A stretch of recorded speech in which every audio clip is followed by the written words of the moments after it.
And hello, everyone. Welcome to another edition of the Real Estate Show. We are here in Calgary, Alberta, Canada. For those of you joining us maybe on YouTube, because most people that join us on Facebook know we're in Calgary, but I thought I'd just throw that out there.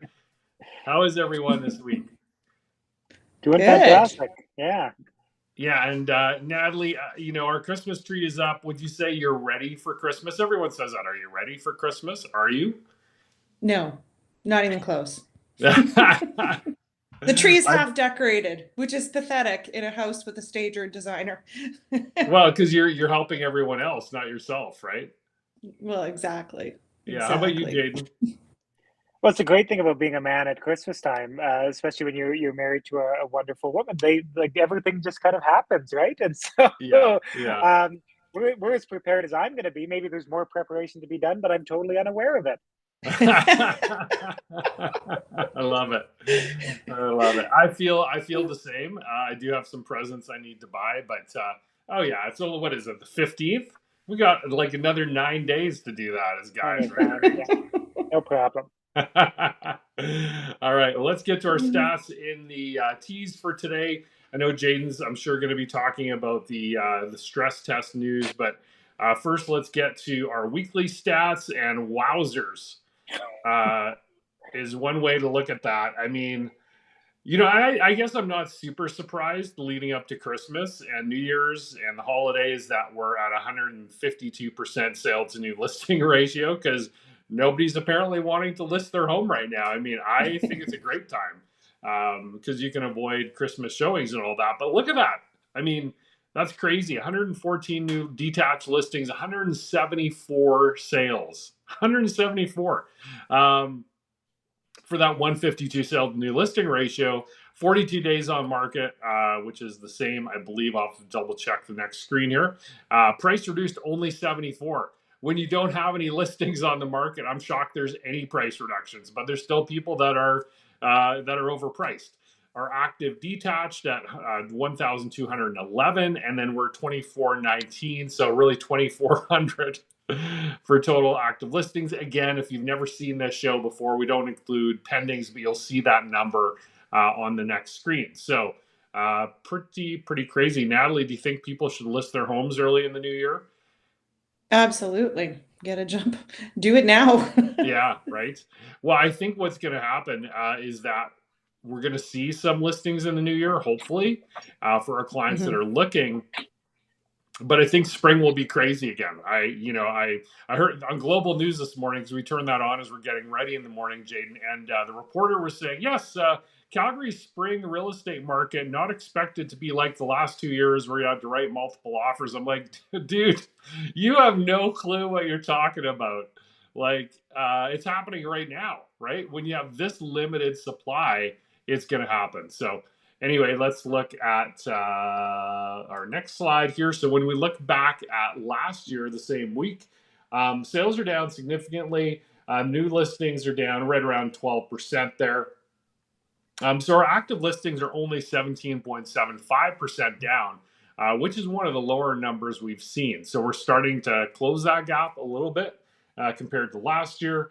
And then actually days on market jumped up significantly. So that is a typo on the previous screen. So we're actually at 52 days on market, which is a pretty big Wow. jump up. But again, let's keep this in mind. That's only 1 week.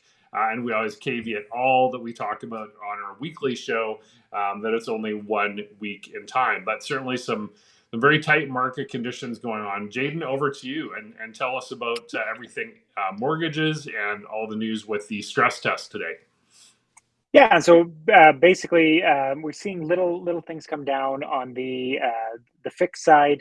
I've kind of bumped up. Everybody has bumped up their rates now from that rate hike that we had last week. So all the variables have gone up by a half point, but we already knew that when we talked last week Yep. that was coming.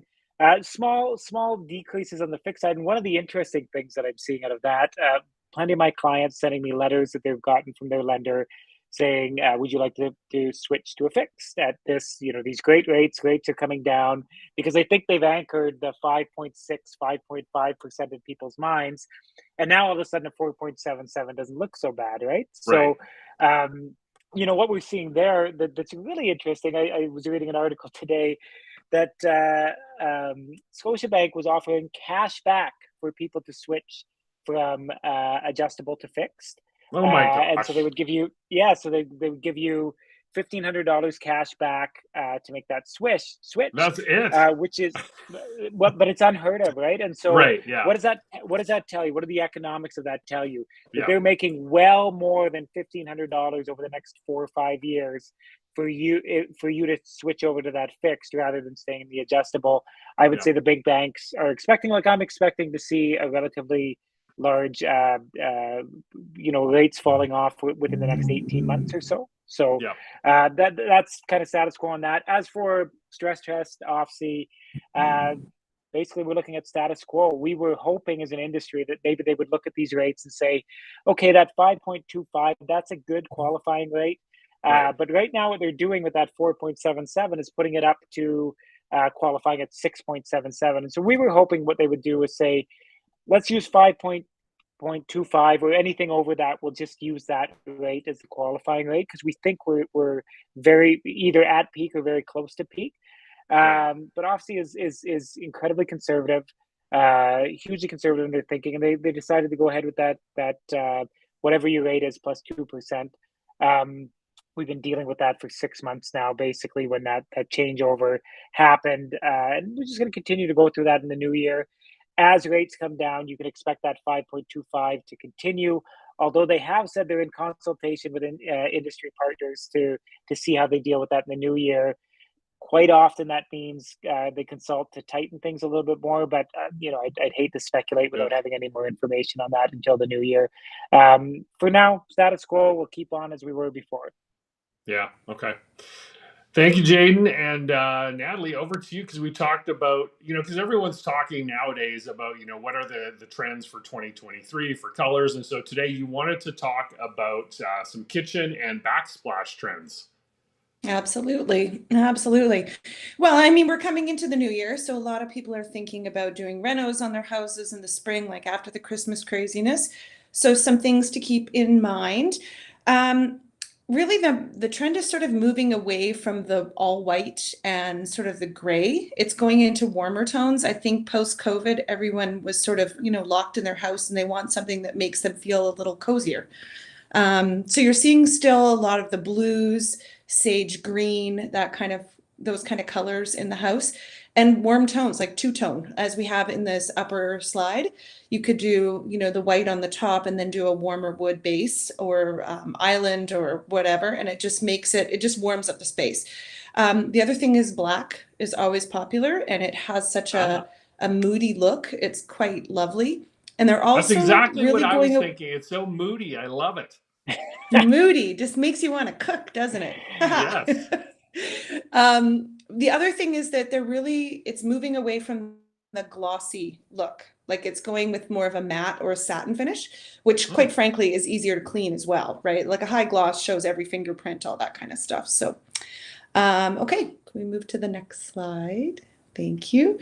Now this sort of shows things are really popping with backsplashes, and they've always been sort of like that, but they're going more to an actual gloss in the backsplash, especially if you have a white kitchen, because again, it can be sort of sterile. So you can add a real vibrant pop of color, as they're showing, like with a turquoise or that sort of sea green color. Yeah. It looks so beautiful.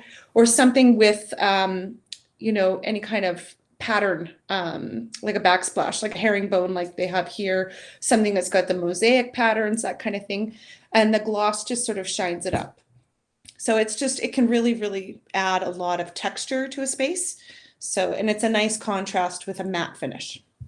And I know we've talked, sorry, I was just going to say, I know we've talked to clients where they have white cabinets, and to update hardware and backsplash is not. So if you're looking for some renovation ideas for 2023, that would be a fairly low cost one, right? Absolutely. Absolutely. Yeah. And it just brings a completely different look to it, because backsplash can date a kitchen very quickly. If it's sort of just the old, you know what I mean? Everybody always had the subway pattern, that kind of thing.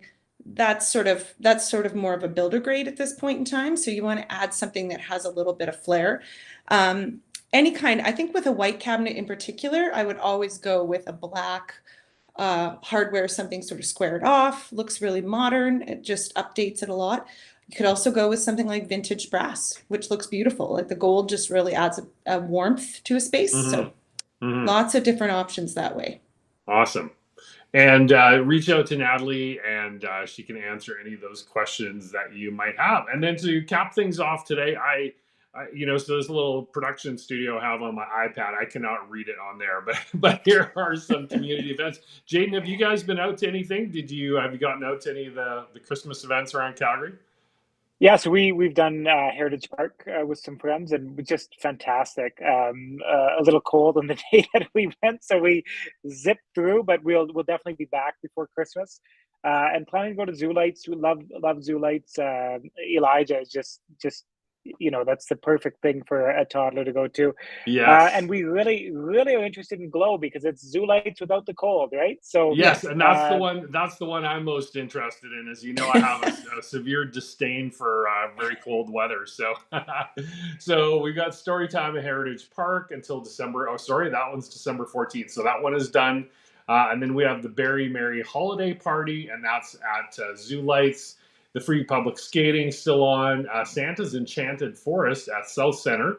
Glow Calgary, which we've talked about. Zoo Lights, of course.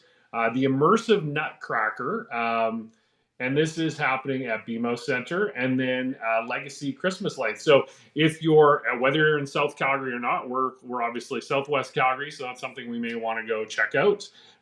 It's one of Calgary's largest free light displays, so that should be fun as well. So we're going to do one more real estate show next week prior to Christmas, and then we need to still talk about if we're doing one in between Christmas and New Year's, but that will be to be determined. So, guys, thanks so much, Jaden. I appreciate it as always. Natalie, thanks for your great design tips, and we'll see Thank everyone you. next week. And Merry Have a good Christmas. If we don't week, talk to you guys. before then.